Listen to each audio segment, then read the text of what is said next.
in KwaZulu-Natal, where the mass funeral service for 9 churchgoers who died in a crash on the N2 last Sunday is underway. A vehicle transporting 24 passengers from a church service was hit by a tow truck in Mpangeni. Phila Mthembu is attending the service and joins us now. Then, Phila, it was a harrowing accident that we had just been speaking about last week. Of course, word just in and around what needed to be done in the area was very significant. But today, a very solemn day.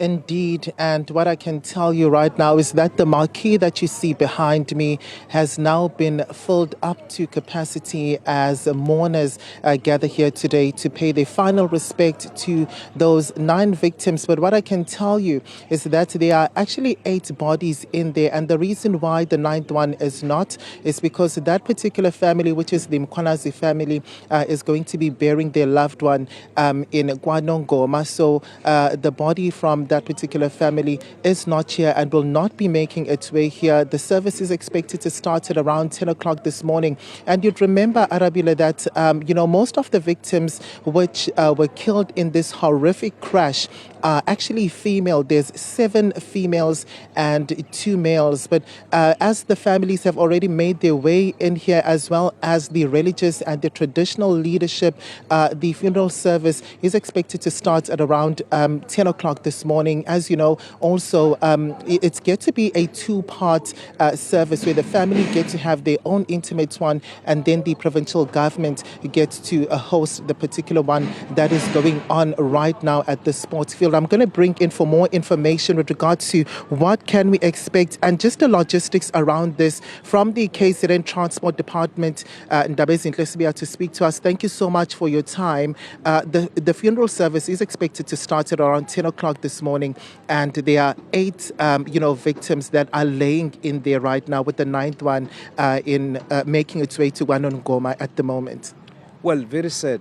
The MEC for Transport and Human Settlements, Sponsor Duma, is making his way here, and he has expressed his appreciation to the religious leaders who have provided support to the families of the victims.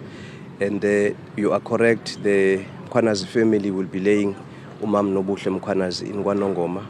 They are making their way to KwaNongoma, because it's a bit far from here.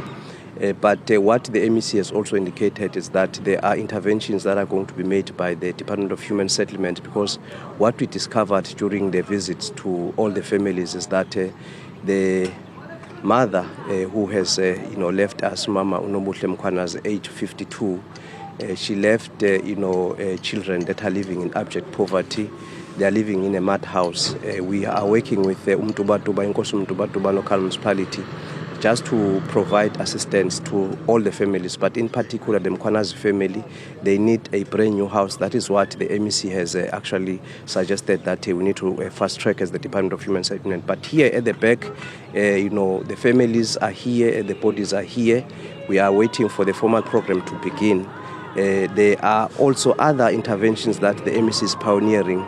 The professional counseling to the traffic officers who witnessed the actually gruesome accident. So that is why he has said, look, we need to make sure that we work in an integrated fashion. All government departments, social development, Department of Health, as well as the National Department of Transport, to ensure that we provide counseling to the families as well as the traffic officers who witnessed this horrific accident. Okay, and whilst I had been observing what was going on in the bereaved family, incredibly emotional, some of them breaking down, and when something like this happens, it's quite a reminder, around how unsafe our roads are in this province, isn't it? Well, you're quite correct. On Friday evening, we also witnessed another horrific truck accident involving 2 trucks along the N3.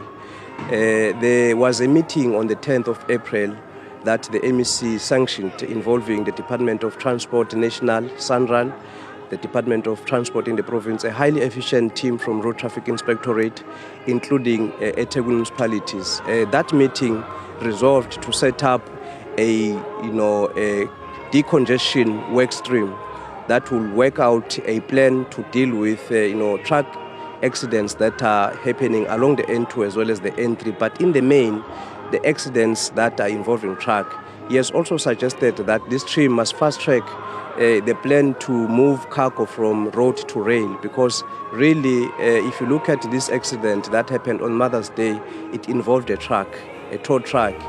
9, people perishing, mothers for that matter, the mothers of the nation. Very, very sad. That is why we are saying, look, as the Department of Transport in the province, through the guidance of the MEC, we need to fast-track that, movement of, cargo from road to rail, so that we limit some of the carnages that we are experiencing. It's a battle, a struggle which has been long-standing. This is not the first accident of such nature to be seen come out of KZN, and I'm wondering, where is government and other stakeholders are going wrong? Where are they failing when it comes to mitigating such accidents? Well, when you look at the statistics for the Easter holiday, we did extremely well.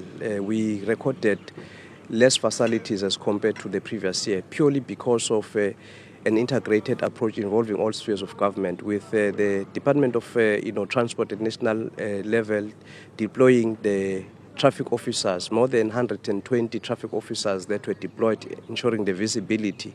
And also, you recall that the MEC launched the Ummemes Wezimoto, a sophisticated software using the cutting-edge technology to detect drivers that are committing serious offences on the roads. So that is why we witnessed a decrease in terms of the fatalities. But then again, it is important to indicate that as we move forward, the main issue for us is the movement of cargo from road to rail. That is where we are focusing on.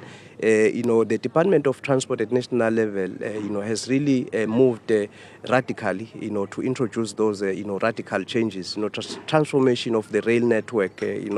That is what we are doing now as the province, with, a dedicated team from the Department of Transport working with, other stakeholders to fast-track, that transformation of the rail network, so that we move the cargo from road to rail. All right. Thank you so much for your time. That was Ndabezinhle Sibiya from the KZN Transport Department, speaking to us, with regard to even concerns, Arabile, around road safety. I mean, such incidents are a clear indication of how unsafe our KwaZulu-Natal roads are. And right now, as the proceedings are about to get underway, we understand from 10 o'clock, some of the families after this particular service will be, going to their homes or wherever that they are going to be laying their loved ones to rest. We also understand there are some who will be going to Mbazwana, and the KZN Transport MEC as well as the Deputy Minister Mkhuleko Hlengwa are expected to be in attendance